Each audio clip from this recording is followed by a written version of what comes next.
Selamat sore, bersama saya Sandy Sopakua. Jumpa lagi kita pada KPA Online Tamrin. Masih dengan bacaan kisah pengharapan yang ditulis oleh Ellen G. White.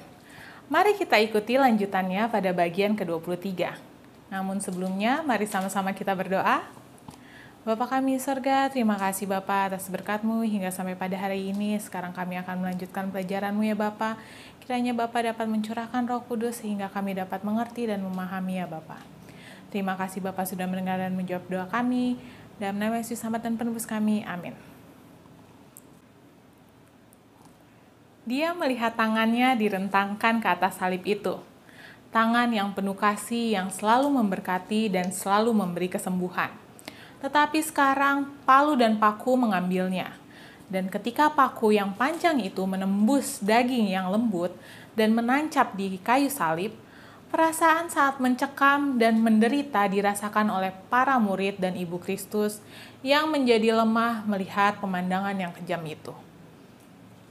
Yesus tidak mengeluh sedikit pun. Wajahnya tetap tenang, namun sangat pucat.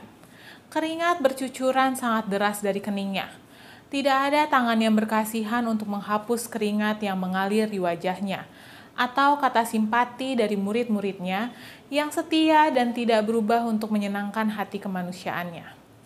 Dia seperti sedang menginjak-injak mesin perasan anggur sendiri. Tidak ada seorang pun bersama dia ketika para serdadu sedang mengerjakan pekerjaan yang mengerikan itu. Dan Yesus memikul penderitaan yang paling menyakitkan. Dia berdoa untuk musuh-musuhnya, "Ya Bapa, ampunilah mereka, sebab mereka tidak tahu apa yang mereka perbuat." Lukas 23 ayat 34.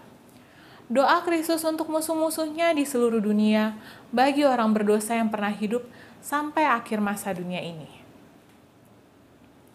Segera sesudah Yesus dipakukan di kayu salib, beberapa orang yang kuat mengangkat salib itu dan menancapkannya di tempat yang sudah disediakan dengan kasar, menyebabkan rasa sakit yang luar biasa bagi anak Allah itu. Sekarang tiba pada keadaan yang sangat mengerikan.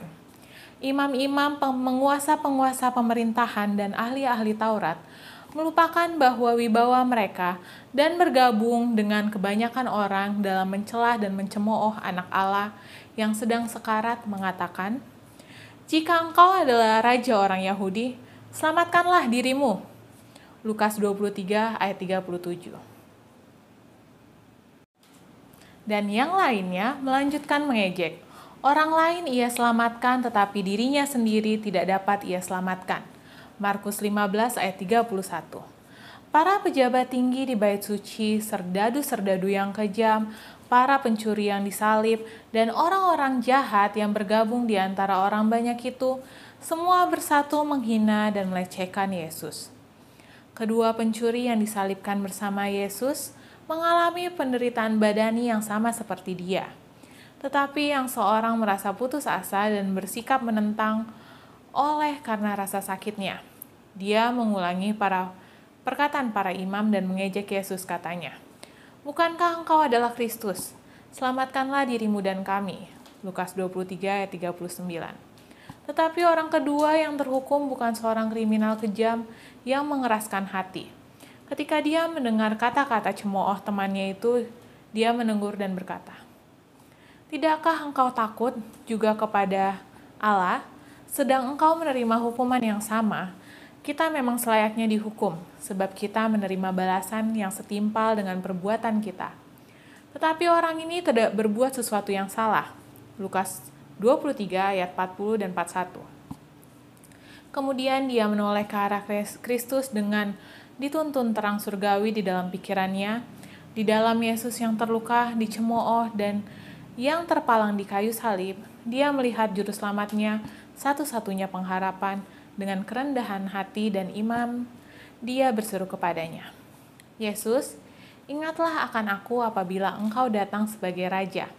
Kata Yesus kepadanya, "Aku berkata kepadamu, sesungguhnya hari ini juga engkau akan ada bersama-sama dengan aku di dalam Firdaus." Lukas 23 ayat 42 dan 43. Dengan perasaan takjub para malaikat menyaksikan kasih sejati Yesus yang tidak terbatas. yang sementara merasakan penderitaan yang sangat menyakitkan, baik tubuh maupun pikiran, masih memikirkan orang lain dan mendorong mereka untuk bertobat dan percaya. Sementara dia menghadapi kematian, dia masih menunjukkan kasih-Nya kepada orang yang berdosa lebih daripada kematian itu sendiri. Semua yang menyaksikan apa yang terjadi di Kalvari mendapati bahwa peristiwa itu membangun iman percaya kepada Kristus. Musuh-musuh Kristus sekarang menunggu kematiannya dengan tidak sabar. Mereka membayangkan bahwa kematiannya akan mendiamkan kabar tentang kuasa ilahinya dan mujizat-mujizatnya. Mereka berkata kepada diri mereka sendiri bahwa mereka tidak perlu merasa takut mengenai pengaruhnya. Para serdadu yang tidak berperasaan yang meregang badan Yesus di kayu salib membagi pakaiannya di antara mereka, berdebat atas jubahnya yang ditenun tanpa berjahit. Akhirnya mereka memutuskan membuang undi untuk menentukan siapa yang mendapatnya. Oleh pena inspirasi yang ditulis dalam kitab suci yang mengatakan, "Sebab anjing-anjing mengerumuni aku, gerombolan penjahat mengepung aku, mereka menusuk tangan dan kakiku.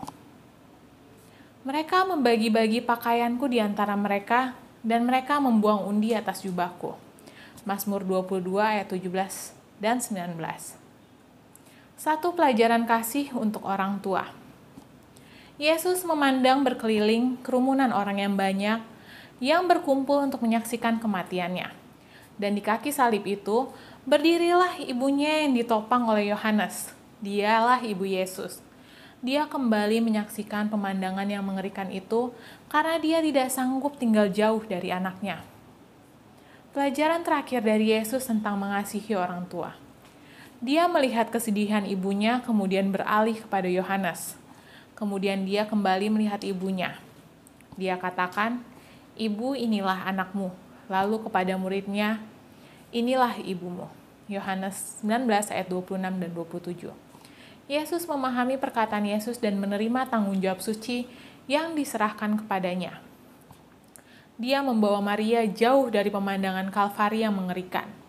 Dari saat itu dia menamai Maria sebagai seorang anak yang bertanggung jawab dan membawa Maria ke rumahnya sendiri.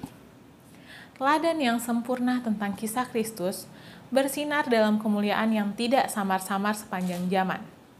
Dalam kesengsaraannya yang terakhir, dia tidak melupakan ibunya. Dia menyediakan kebutuhannya di masa mendatang. Misi Kristus hidup di dunia hampir selesai. Dia merasa haus dan berkata, "Aku haus." Mereka membasahi semacam spons dengan anggur asam dicampur empedu, lalu memberikannya kepada Yesus supaya diminum. Setelah dicicipi, dia menolak. Sekarang Tuhan, kehidupan dan kemuliaan hampir mati sebagai penebus umat manusia. Itu adalah akibat dosa mengakibatkan murka Allah ke atasnya sebagai pengganti kita yang membuat cawan yang dia minum terasa sangat pahit dan menyakiti hati anak Allah. Kejahatan umat manusia dibebankan ke atas diri Kristus menggantikan kita. Dia terhitung sebagai seorang pelanggar hukum supaya dia dapat menebus kita dari tuntutan hukum. Kesalahan setiap keturunan Adam di setiap zaman sedang membuat tertekan hatinya. Murka Tuhan dan manifestasi yang mengerikan yang sangat dibencinya ditimpakan kepada anaknya.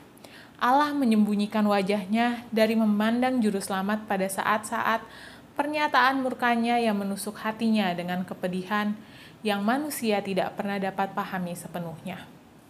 Setiap rasa sakit yang dirasakan oleh anaknya di atas kayu salib, darah yang mengucur dari kepalanya, dari tangan dan kakinya, penderitaan yang menyiksa hidupnya, dan rasa amarah yang tak terkatakan yang melingkupi jiwanya ketika pemandangan wajah Bapanya tersembunyi menyatakan kepada kita, adalah karena kasih kepadamu, sehingga anak Allah rela untuk mengalami penderitaan ini untuk ditimpakan kepadanya. Demikianlah pelajaran kita pada sore hari ini. Mari sama-sama kita berdoa. Bapa kami di surga, terima kasih Bapa atas berkat-Mu hingga sampai hari ini. Tadi kami sudah mempelajari sebagian kisah-Mu ya Bapa. Kiranya dengan mengetahui kisah penderitaan-Mu dalam menebus dosa kami ya Bapa, dapat membuat kami lebih dekat lagi kepadamu dan menjauhi segala larangan-Mu ya Bapa. Terima kasih Bapak sudah mendengar dan menjawab doa kami. Dalam nama Yesus Selamat dan Penebus kami. Amin. Sampai jumpa minggu depan. Tuhan memberkati.